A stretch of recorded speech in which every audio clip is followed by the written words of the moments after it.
안녕하세요. 초보택시입니다. 오랜만입니다. 다들 건강하게 운전 잘하고 계시죠?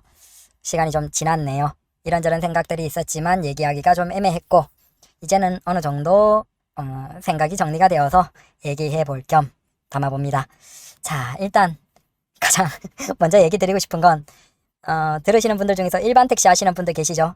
특히 이제 저는 이제 서울이고 서울 수도권 위주로 하시는 일반 택시 기사님들이 뭐냐? 바로 승리자다. 네, 여러분들이 진정한 정답이다. 승리자가 됐습니다. 아, 이게 부재라는 게 생각했던 것보다 더 대단한 것 같아요. 사실 작년까지의 상황은 부재가 있었기 때문에 분명히 부재를 피할 수 있는 많은 것들이 유리했죠. 뭐 그게 대형 택시나 고급 택시도 있고 전기 택시도 있고 그랬는데 확실하게 지금 결론을 얘기 드리면 일반 택시, 서울에서 일반 택시 하는 그리고 지역에서 부재 해제되고 이제 자유롭게 일반 택시 하는 여러분들이 승리자가 되셨습니다. 버티고 마지막까지 버티면 이긴다. 그게 이번에도 증명이 됐습니다. 축하드립니다. 이게 생각했던 것보다 좀 더 상황이 많이 변했어요. 단순히 일반 택시를 하시는 기사님들 입장에서는 기존에 부재가 있다가 이제 부재가 없어지면서 자유롭게 일을 할 수 있게 됐다. 뭐 그 정도의 차이라고 하겠지만 그 다른 편에 있던 기사들은 아무래도 부재가 있어서 상대적으로 좀 유리한 상황이었죠. 근데 이게 정말 빠르게 시장이 변했고 부재가 풀렸고 진짜 생각보다 굉장히 빨리 풀리고 난 다음에 이제 한 반년 정도가 지나갔죠. 그리고 이제는 결론을 내도 될 게 일반 택시가 만약에 지금처럼만 부재를 풀고 계속 갈 수 있으면 일반 택시가 승리자다라는 겁니다.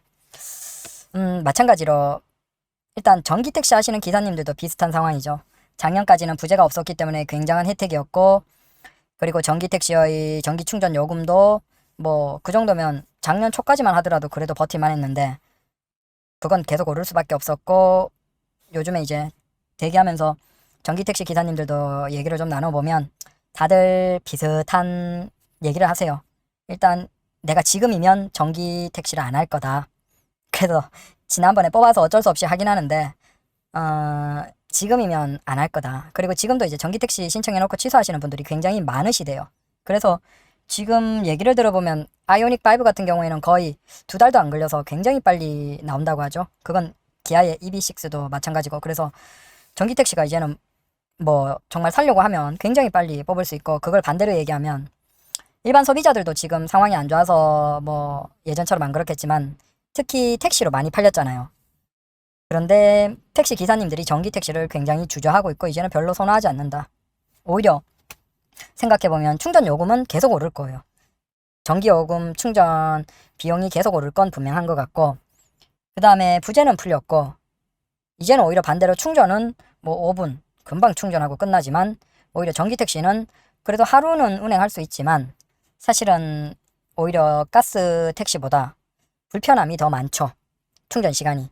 그나마 아파트고 아니면 나 혼자만 충전하는 환경이 있으면 괜찮은데 그게 아닌 분들은 진짜 불편하죠. 그래도 그게 부재가 없어서 작년까지는 상대적으로 매일매일 운행할 수 있었고 그 다음 충전 요금도 저렴했고 그런 장점이 있었는데 이제는 거의 그래서 요즘에 얘기 들어보면 전기택시가 지금 분위기면 거의 뭐 5년 6년 지나도 사실 가스 택시 대비로 의미가 없다.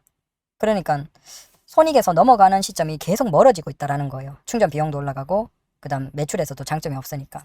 그래서 지금은 거의 전기 택시를 정말 나는 충전 환경이 좋고 우리 집에 바로 마당에 뭐 나만 쓸 수 있는 거 있고 그런 분들 아니면 이제 거의 전기 택시를 안 하시는 분위기인 것 같아요. 거의 기사님들도 쭉 얘기를 들어보면 대부분이 작년까지 하셨던 분 혹은 야 그래도 괜찮겠지라고 올 초까지 뽑으셨던 분들이 많고 가까운 시점에는 취소하시는 기사님들이 많으셔서 그런지 가까운 시점에 시작하신 기사님들을 뵙기가 좀 힘들었습니다. 이건 대형 택시도 사실 비슷해요. 결국 작년까지는 일반 택시가 부재가 있었고 그 많은 일반 택시가 부재가 있음으로 해서 아무래도 회사 택시는 기사들을 좀 구하기가 힘들었고 일반 택시는 부재가 있었고 거기에서 특정한 시간대에 대형 택시가 굉장히 유리했죠. 그래서 부재가 없으면서 탄력 요금제까지 있으니까 야 수익에서 야 이렇게 택시가 돈을 벌어도 돼? 라고 진짜 놀랄 정도의 수익을 올리는 분들도 계셨고 그랬죠. 근데 네 놀란 만큼 그게 생각보다 빨리 끝났죠. 어쩌면 작년 중반에 그 특이한 상황 그게 굉장히 어떤 특이했던 아마 대형 택시나 일반 택시도 마찬가지고 아마 다시 오지 않을 그런 거인 것 같아요. 다시 이제 그런 시절은 안 오겠죠. 그리고 대형 택시도 마찬가지로 이제 일반 택시와 다를 바 없죠. 부재가 일반 택시가 풀렸으니까 부재에선 차이가 없고, 근데 이건 대형 택시예요. 차가 크고 그다음 차량 가격이 비싸고 그다음 가스를 많이 먹고 이런 단점들이 있죠. 이게 전기 택시나 대형 택시나 참 지금 일반 택시를 부러워하세요. 그래서 저도 그렇고 다른 대형 택시 기사님들도 그렇고 전기 택시 기사님들도 그렇고 얘기를 쭉 나눠보면 솔직히 이제 우리끼리는 속마음으로 대형 택시, 지나가는 일반 택시 기사님들, 와, 저 사람들이 부럽다. 다들 속으로 이렇게 얘기해요. 왜냐하면 문제는 이게 뭐 그만두고 갈 수 있으면 진짜 지금도 솔직히 아마 대형 택시나 이쪽에 모범이나 이런 쪽에 기사들이 계속 감소를 하는 추세일 거예요. 그럴 수밖에 없겠죠. 근데 전기 택시는 탄력 요금제도 별로 없었기 때문에 그래도 부재 때문에 먹고 살았는데 전기 요금 상승, 그다음 부재 해제로 인해서 더 이상 차이가 없어지면서 차량 가격만 비싼, 오히려 충전 시간은 오래 걸리는, 그래서 할 필요가 없어졌고, 대형 택시는 전기 택시와는 좀 다르게 탄력 요금제는 있지만 문제가 또 다른 단점이 있죠. 대형 택시는 길방이 없어요. 그러니까 그래도 작년까지는 피크 시간대 요금도 많이 오르고 그다음에 길방이 없어도 굉장히 콜도 피크 시간대는 충분하고 요금 높은 것도 많고 그래서 꿀 빨면서 했는데, 솔직히 이제 다른 세상이 됐죠. 더 이상 그런 피크 시간대에 막 콜이 넘치는 그런 상황은 없고, 그다음에 이건 또 이제 길방이 안 되죠. 이게 저는 이제 요즘 낮에도 좀 많이 하는데 낮에 거의 대부분 하죠. 근데 이건 이제 제가 가끔씩 경험하는 건데, 역 같은 데 손님이 내리시잖아요. 서울역이나 용산역이나. 근데 어떤 시간대에 뭐 저녁이나 뭐 어떤 시간대 되면 손님이 많아요. 아니면 주말이나. 그래서 막 택시 오기만 하면 택시 한 대 와서 내리기만 하면 바로 타고 사람들 가득 서 있고 그럴 때가 있는데, 문제는 그럴 때예요. 그럴 때 저는 내리면 일방이 안 되기 때문에 누군가가 좀 바로 불러줬으면 좋겠는데 하면서 눈치 보면서 쓱 사라지는 거죠. 그래서 그래서 지금 일반 택시는 어떻게 보면 가장 좋아요. 지금 일반 택시 기사님들이 이걸 들으시면 여러분들이 가장 좋은 거예요. 택시 시장에서는. 왜?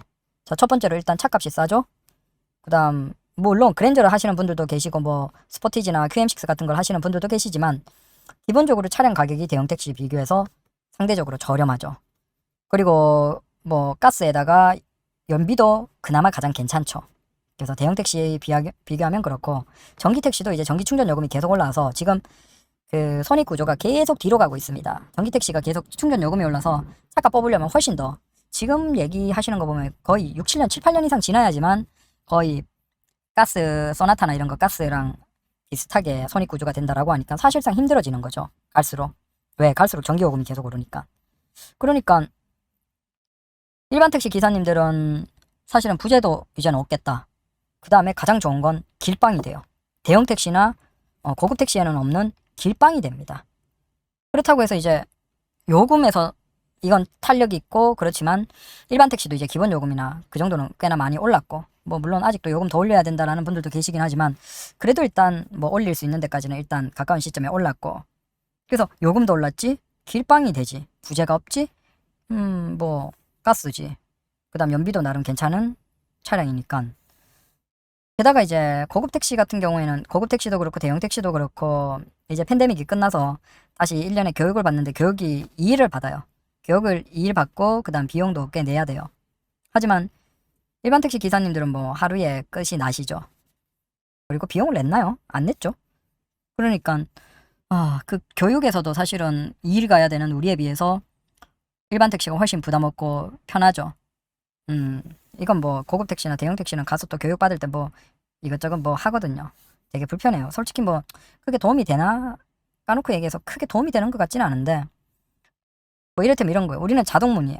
자동문인데 문 열고 이런 거 막 예전에 초기에는 막 연습하기도 하고 했다라고도 들리고, 뭐 아무래도 이제 기존의 고급 택시 기준으로 해서 교육이 만들어지다 보니까 그런 게 있겠죠. 그 다음에 이제 바뀌고 나서는 이제 뭐 맞춰서 한다라고 하지만 뭔가 그런 거 있잖아요. 약간은 거리감이 있는. 그래서 2일 동안 교육을 들어야 되는 그런 것도 아쉽고, 결국은 그게 기존까지는 이제 참을 수 있는, 버틸 수 있는 것들이었지만 지금은 이제 상황이 다 바뀐 거죠. 부재가 풀리면서 일반 택시가 모든 대부분의 것들이 이제는 다 장점을 다 가져버렸고, 다른 택시들, 이를테면 전기 택시도 그렇고 대형 택시도 그렇고 고급 택시도 그렇고, 고급 택시도 사실 요금이 비싸고 그 다음에 부재가 없다는 게 굉장한 장점이었죠. 대신 차값이 비싸거나 뭐 그런 거 손님이 별로 없다는 게 단점이긴 해도 그래도 그게 굉장히 장점이었는데 그쪽에도 이제 거의 사라졌고 그래서 결론은 그 일반 택시를 계속 하고 계신 여러 기사님들이 사실은 이제는 정답이 되셨어요. 적어도 지금 부재 해제 상황이 계속한다면 정답이 되셨고 여러분들이 혹시나 부재가 다시 시작되려고 하면 뭐 지방에서는 이제 그런 소문들도 있긴 한데 부재가 다시 시작되려고 하면 정말 목숨 걸고 막아야 돼요.